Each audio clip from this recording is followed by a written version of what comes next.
Retrouvez Instant Mag, votre magazine quotidien présenté par Magali Barthès. Un forum regroupant des associations communautaires s'inscrit toujours comme un moment important et d'autant plus lorsqu'il s'accompagne du lancement d'un nouveau centre communautaire et culturel. C'était le cas dimanche dernier à Aix-en-Provence. Dans cette ville aussi, on a la conviction que la culture est l'un des ferments essentiels pour faire perdurer une communauté. Sabrina Aouizerat est la présidente du tout nouveau centre culturel et communautaire appelé la Maison Armand Lunel. On a choisi le nom Armand Lunel pour notre nouveau centre communautaire, qui d'ailleurs on a appelé la Maison Armand Lunel. Déjà parce que Armand Lunel, comme vous l'avez dit, c'est un écrivain qui était un contemporain de Darius Milhaud. Et vous n'êtes pas sans savoir que Darius Milhaud était le nom de l'ancien centre communautaire d'Aix-en-Provence. Donc c'était un petit clin d'œil pour montrer la continuité avec l'ancien centre de Darius Milhaud. Et on a posé le nom Maison plutôt que centre parce que ça nous tenait vraiment à cœur de créer une maison qui soit la maison de tous, qui rassemble, où chacun puisse participer et proposer ses propres activités. Et différents rendez-vous vont jalonner l'année. Qu'est-ce qui sera proposé à la Maison Lunel ? Alors au sein de la Maison Lunel, on aura 4 pôles d'activités. On aura un pôle art et culture avec plein de conférences, de séances de lecture de livres, de projections de films qui vont être organisées tout au long de l'année. On va avoir un pôle convivialité avec tout plein de surprises. Des soirées wine and cheese, des soirées after work, des soirées pour le jour de l'an, un pique-nique à la fin de l'année. On va avoir un pôle sport et loisirs avec des cours de Krav Maga, des cours d'échecs, des marches qui vont être organisées. Et puis plein d'autres choses encore selon vos envies au fur et à mesure de l'année. Et enfin, un pôle voyage et patrimoine où on a notamment prévu déjà de partir avec le centre Egmont-Flegg à la trace des Juifs de Normandie et on est en train d'organiser un voyage solidaire en Israël. Parlons alors de cette journée, donc le forum des associations communautaires. On a voulu justement pour le lancement de la Maison Armand Lunel organiser un forum des associations qui rassemble toutes les associations de la communauté du Pays d'Aix et des alentours. On s'est dit déjà que c'était un moyen de se retrouver en cette rentrée et que rien de mieux qu'un rassemblement de toutes les associations pour illustrer l'ADN qu'on a envie de donner à cette maison, de rassembler et de faire vivre la communauté. Et cette figure qu'était Armand Lunel, c'est sa petite fille, Nadine Astruc-Laborie, qui en parle le mieux et qui, en tant que docteur ès-lettres, en est la digne héritière. Je vois mon grand-père assis sur son canapé en train de me raconter des histoires pleines d'humour et puis il avait une imagination incroyable au point qu'il inventait par exemple des mots que seuls nous, ses petits-enfants et lui, nous comprenions. Ce goût de raconter, il a pu le mettre en œuvre dans sa vie par sa profession d'abord, plutôt disons orientée vers la réflexion puisqu'il était professeur de philosophie, agrégé de philosophie et puis aussi parce que sa grande passion c'était l'écriture. Je dois dire que mon grand-père m'a donné le goût de la lecture à tel point que j'en ai fait moi aussi mon métier de professeur de lettres. Il a eu la chance de rencontrer à Aix-en-Provence dès sa prime enfance Darius Milhaud, auprès duquel et en compagnie duquel il a fait éclore sa sensibilité artistique. Les deux hommes ont largement collaboré puisque mon grand-père à 6 reprises a écrit les livrets des opéras de Darius Milhaud. Et il a eu un brin de célébrité en son temps parce que c'est à lui qu'on a décerné le premier prix Renaudot en 1926 pour un de ses romans imprégné de la culture judéo-comtadine. Le comtat venessin est un fief particulier du judaïsme, si je puis dire, puisque les juifs du comtat ont été protégés à partir du XIIIe siècle par les papes d'Avignon et ont développé et enrichi leur tradition culturelle de façon très autonome. Et mon grand-père raconte tout ça parce qu'il en était très marqué dans ce roman, en 1926, Niccolò Peccavi ou l'affaire Dreyfus à Carpentras. Roman très intéressant parce que s'y trouve mêlée la grande histoire avec l'histoire du procès Dreyfus et puis son histoire personnelle, l'enfant qu'il était et qui vit dans une communauté judéo-comtanide à Carpentras et qui voit avec ses yeux d'enfant donc se dérouler la grande histoire à ses côtés puisqu'à cette époque Dreyfus était venu se réfugier dans une famille du comtat, les Valabrègue, amis de la famille de mon grand-père. Mon grand-père a ensuite œuvré toute sa vie pour diffuser la culture juive et provençale, mais il a eu à cœur de dépasser tout ça dans une espèce de philosophie de la fraternité, de l'universalité, œuvrant de façon continue pour l'entente entre les religions et le partage des cultures. À l'époque que nous vivons, ce type de forum où sont présentes une grande diversité d'associations est devenu presque essentiel pour le président du FSJU Marseille-Provence, Lionel Stora.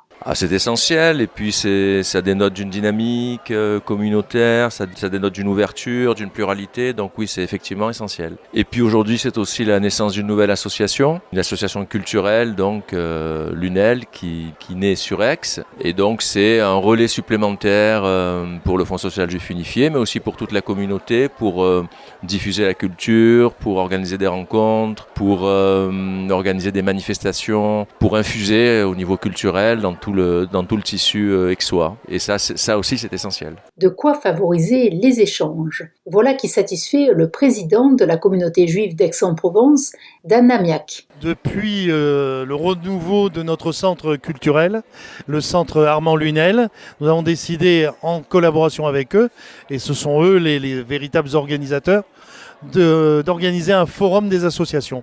Et donc aujourd'hui, dans la saline rotonde, dans la synagogue, donc sous la synagogue d'Aix-en-Provence, nous assistons donc à ce premier forum des associations. Et je crois que c'est une réussite.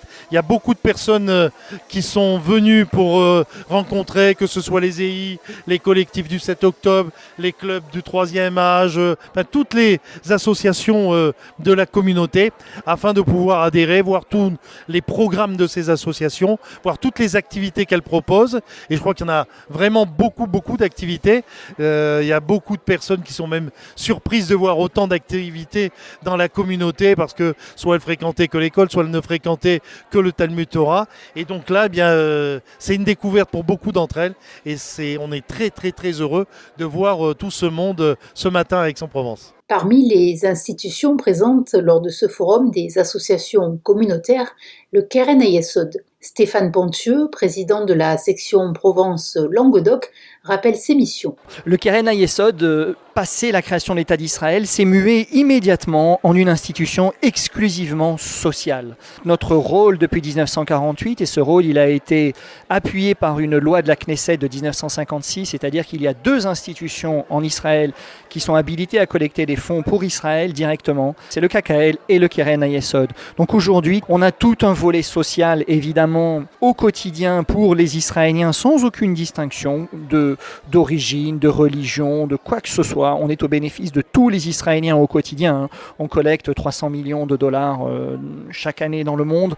Donc on a des programmes qui sont extrêmement forts, extrêmement puissants et très ancrés dans la société israélienne. Tous les Israéliens nous connaissent.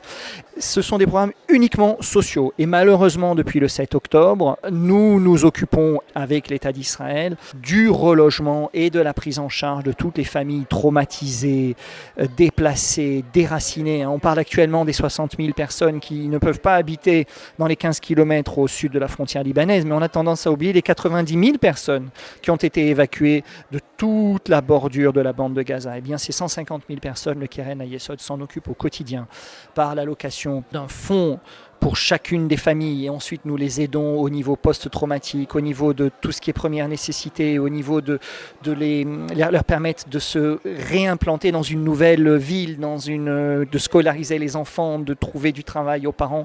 C'est vraiment un travail qui est illimité actuellement, malheureusement. C'est régulièrement le cas lors des rendez-vous communautaires.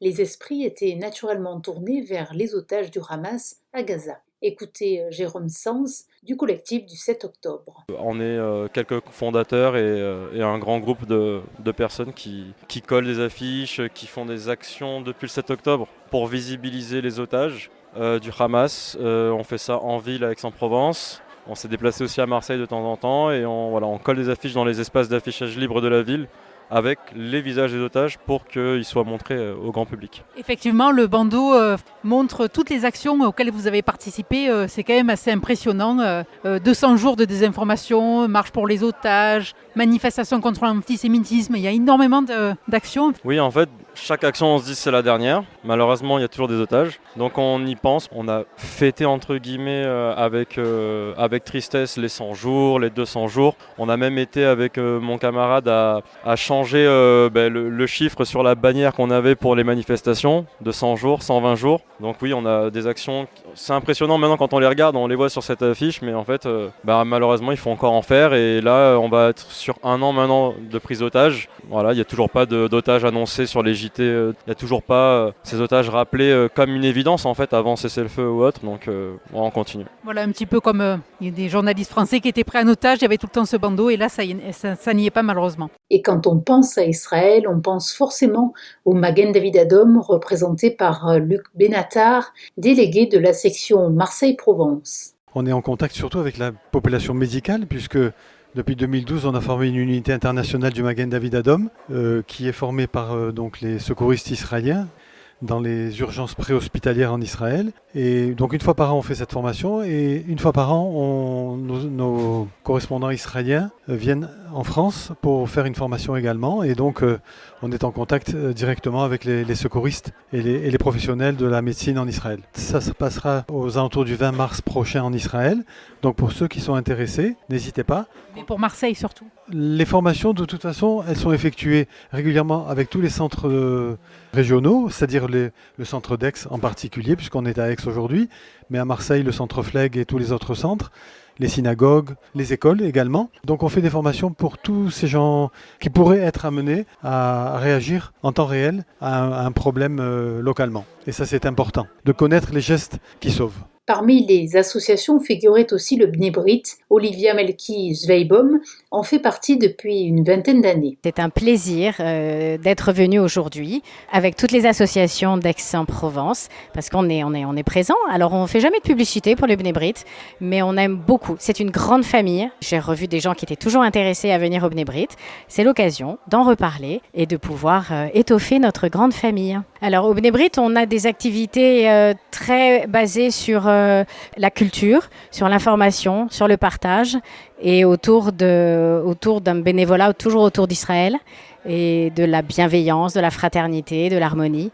Le mot de la fin sera réservé à la jeunesse, toujours porteuse d'espoir. Aaron Benatar, responsable du groupe local d'Aix-en-Provence des éclaireuses et éclaireurs israélites de France, les EI, vous donnera peut-être envie de les rejoindre. C'est une grande famille, ça commence dès 7 ans et ça reste gravé à vie dans la vie d'une personne. On propose à l'année des activités, des week-ends avec un fond pédagogique, un suivi pédagogique qu'on met en place en amont.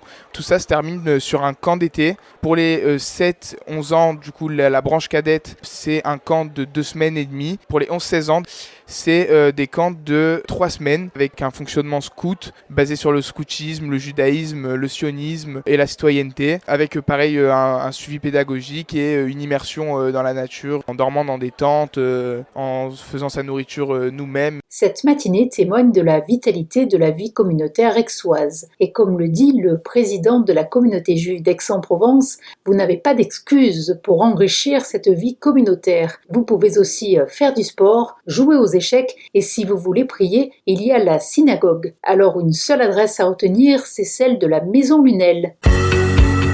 Retrouvez Instant Mag, votre magazine quotidien présenté par Magali Barthès.